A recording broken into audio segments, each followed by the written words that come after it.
Hey everyone, this is Shayna Hiller from Build Your Personal Yoga Business.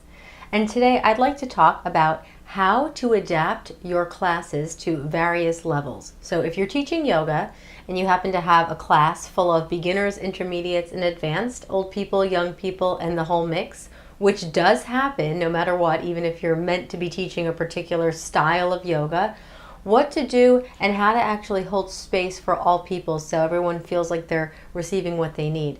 I will say it is definitely a learned skill, but it's not hard and it's not worth fretting over or stressing out over. So this is a specific question that I received from one of you guys on YouTube, so I'd like to address this in a way that I think I've experienced in my own teaching in my own life. So I often teach yoga at places where it's a specific style of class. Say it's a vinyasa yoga class, level 2, 3.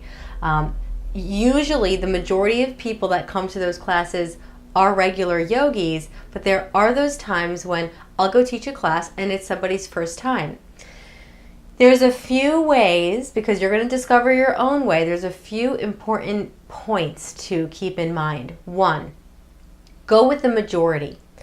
That doesn't mean to ignore the person who, is not keeping up or is perhaps newer to class, or vice versa, if you're teaching a beginner's class and someone's doing handstands in the back row. But teach to the majority of the people in the room. So, example, if I'm meant to be teaching a level 3 vinyasa class and 90% of my students are beginners, I'm not going to teach a level 3 vinyasa class. And this is where it requires presence and flexibility as a yoga teacher in order to really see the level and the experience of your students.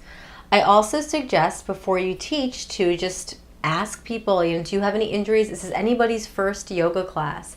Even just in the asking, even just asking people that question already shows that you care and you're giving them your attention.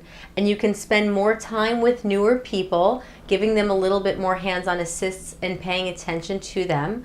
Whereas at the same time, though, as you're doing that, try not to give them too much where it takes away from the rest of the class. I've seen this a number of times where teachers, myself included, back in the day, I felt bad if someone couldn't keep up with the class. So I would be teaching and I'd go over to someone and then I'm completely off with the breath count and the rest of the class is like, come on, you're giving him a private over there.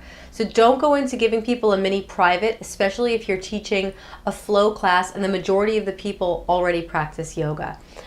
That being said, depending on where you're teaching, make sure that there are specific class themes, right? This is a beginner's class, this is an intermediate, this is an advanced, this is restorative, this is yin, so forth and so on.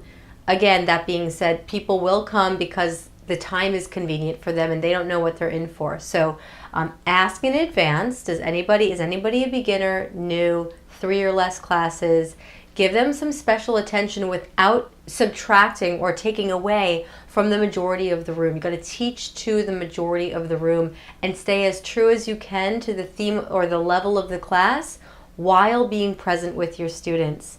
I will just, think back to when you were in a class and maybe you didn't know everything and it's like, whoa, these people are like doing all this stuff and I don't get it.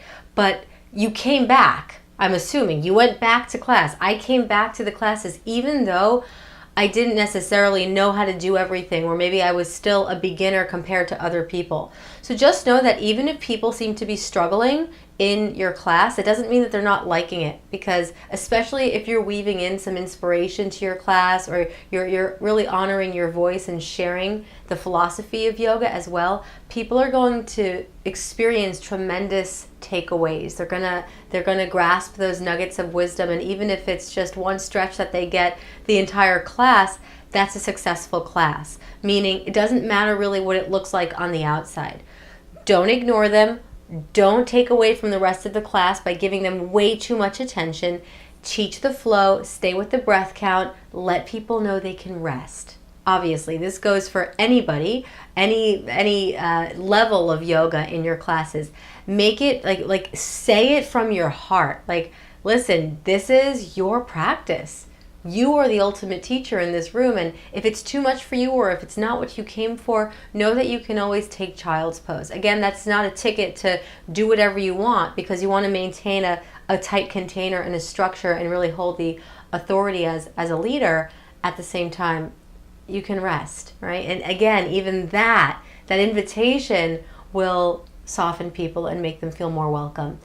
Be present with your students no matter what. Be affectionate, teach from your heart, ask questions, be invested and interactive with your students. And that, my friends, is one of the main keys to success.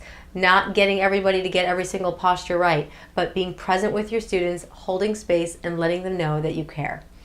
I hope this video inspires you and supports you on your journey to teaching yoga and expanding your career as a yoga teacher, serving more people with the good stuff that we know helps us so much in our lives.